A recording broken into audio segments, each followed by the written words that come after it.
ఏంటి అంతలా అయిపోయినావు? గేమ్స్ ఆడుకోవా? అమ్మ సెల్లి ఇదా?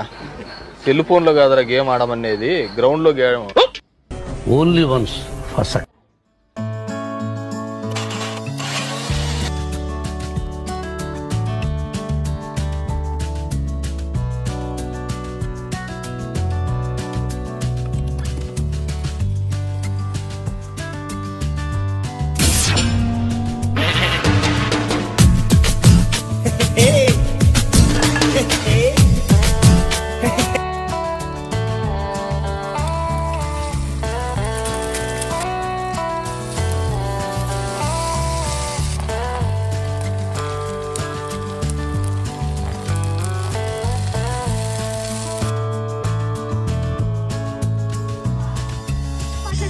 ఎంత ఆనందంగా ఉందో, బాగా ఎక్సైట్మెంట్ ఫీల్ అవుతుంది. సబ్స్క్రైబ్ లేదంటే ముక్కు కొరుకుతా.